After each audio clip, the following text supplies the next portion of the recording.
The blockchain. In this presentation, I'll go over the blockchain and how it resembles to the regular banking system, where the transactions could be eventually virtual. Okay, so imagine that we have an economy with 8 individuals. Okay, so the 8 individuals are the 8 characters here with their names associated to them. Without banks, everyone keeps their money at home. And when they exchange goods and services, money flows one way, goods and services flow the other way. If we create banks, banks will allow to safely store money. So instead of keeping their money at home, individuals can deposit their money into the bank of their choice. So Bank A keeps the balances and maintains a register of the transactions of Nicholas, Adrienne, and Raymond. It doesn't know the transactions of Brigitte, Laurence, as well as their balances. But looking at the balance of Nicolas, Adrienne, and Raymond, Bank A can deduce what could be the transactions taking place in the other banks. Bank C does the same with Brigitte and Laurence, and then Bank B does the same with Jonathan, Berenice, and Leonardo. Good. Nicolas, each individual, they know their own transactions. So when they look at their bank statement, they can see their own transactions. They can see their own balance. Okay. Adrienne sees her own transactions. She sees her own balance. And Raymond also sees her own transactions, and she's aware of her own balances. But she doesn't know, she has no idea what the balance of Adrienne is, and she has no idea what the balance of Nicolas is. But by looking at her own transactions as well as her balance, if she knows the total amount of money in the system, she can infer the net demand of all 7 other people in the system. So each individual has access to the register of their own transactions. This translates into their own balance. And in this case, so if money stays at the banks, people could exchange goods and services. And all banks have to do to clear the transactions is to move money from one bank account to the other. So, for example, if Adrienne and if two individuals from that have an account at the same bank exchange goods and services, what Bank A has to do is rewrite the balances of each that clears the transaction in goods and services. If 2 individuals with accounts in different banks trade goods and services, then Bank A and Bank C will exchange money,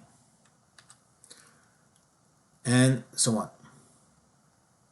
Okay, so here individuals, they don't exchange money; they physically exchange goods and services, but the money is electronically exchanged when the transaction takes place between 2 account holders of the same bank.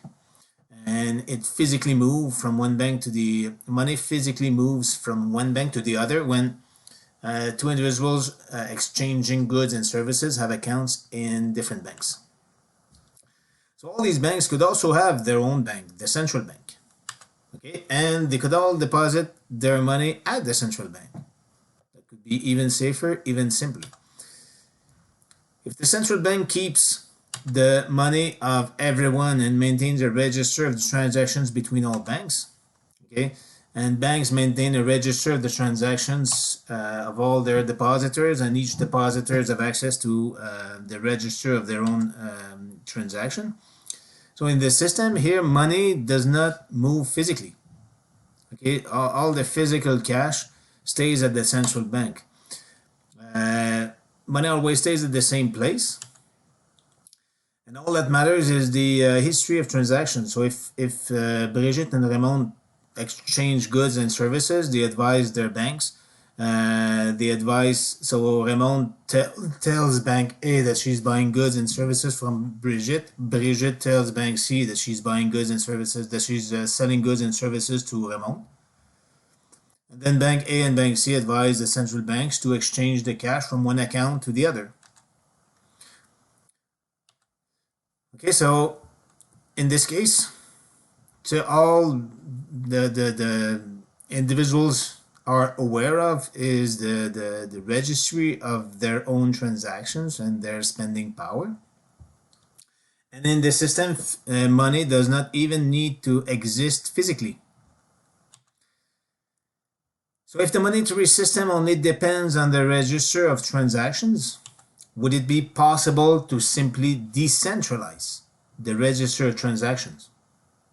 Okay, could every individual in this economy just maintain their own copy of the sum of all transactions, and when they exchange goods and services, just write on their copy of their transaction, I mean, who's exchanging money with whom? Okay, this situation would be the same as the initial situation, but instead of having their money at home, everyone would have a copy of the sum of all transactions. So if Nicolas buys goods and services from Brigitte, okay, the register allows to verify whether or not Nicolas has the spending power to do so. And a cryptocurrency would be the unit of spending power within this specific blockchain. So Nicolas contacts Brigitte. He wants to buy her bicycle, so they agree on a price of 20 crypto points or whatever the cryptocurrency of this chain is. And Nicolas submits to the network the permission to spend 20, mentioning that the 20 units will go to Brigitte. In this example, there's no encryption, so everyone knows Nicolas buying. Everyone knows Brigitte is selling. But all these names, all these identities could be encrypted.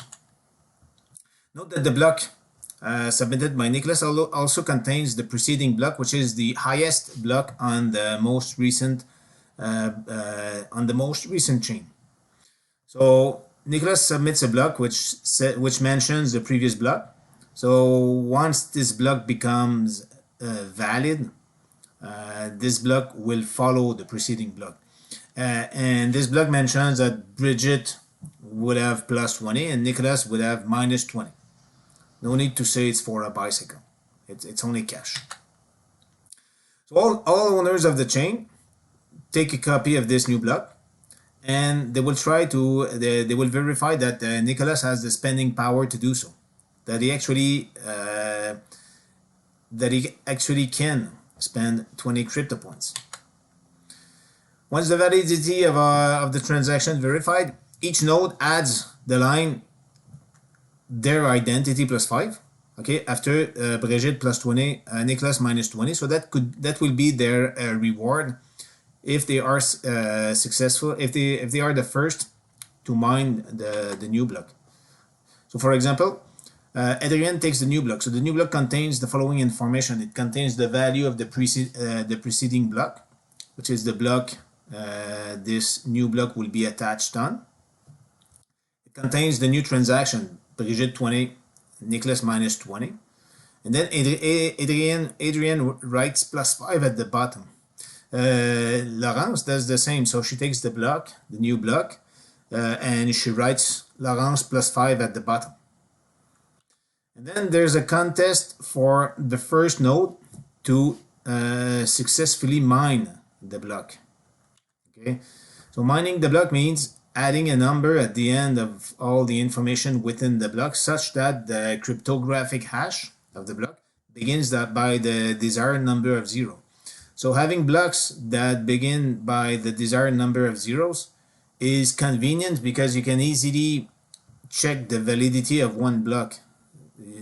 All you have to do is to count the number of zeros at the beginning of the block. So we'll see cryptographic hashing in more details later. But this is the process of mining. So suppose Berenice is the first to find a nonce that works. So Brigitte is the first to find a nonce that produces a hash for the block that begins with the desired number of zeros. Berenice announces her solution to the rest of the network. She says, "Hey, people, I found a nonce. So you should add this new block to your own personal copy of the chain." What will the other nodes do? So they just delete whatever they were working on, and they adopt Berenice's solution. So now the new chain, the blockchain contains a new block within which 20 crypto points went from Nicolas to Brigitte, and 5 new crypto points have been created and given to Berenice because Berenice was the successful miner. So when we say a block is mined, so we're mining new crypto points or a new cryptocurrency. So here, once a new block is created, 5 new crypto points are also created. So the rule, the longest chain prevails, induces nodes to adopt the new solutions, the fastest solution found by the other by one of the other nodes. Okay, why? There are 8 people here. Okay, so Berenice found a solution. Berenice found a solution. She says, "Hey, I found the node that works. You should add this block to your chain. I'm adding it to mine." So if she was faster than all the others to produce the nonce, she momentarily has the longest chain, and she can start working on new blocks being created, because new blocks are being created all the time. As she keeps working on new blocks, her chain will always be longer than everybody else's chain. So if new nodes enter the network, they will adopt Berenice's chain, not Adrienne's chain, not Raymond's chain. So because Berenice will always have the longest chain. So all the other, so Jonathan, Leonardo, Laurence, and Brigitte, when they see the solution proposed by Berenice, they should adopt it and stop working on their own specific block and start mining the new blocks being created. Because if they know that, for example, Raymond sticks to her own solution and she wants her solution to be adopted by all, but it's not, then Raymond is working on a false chain. So Raymond is not anymore in the contest of mining new blocks. So instead of having 1 chance out of 8 to be the winning miner, now the other miners have 1 chance out of 7, okay, to be the successful miner. So the longest chain prevails, forces all users to adopt the fastest mined block. So this mechanism is the mechanism that was imagined by Satoshi Nakamoto 2008. So the paper on Bitcoin.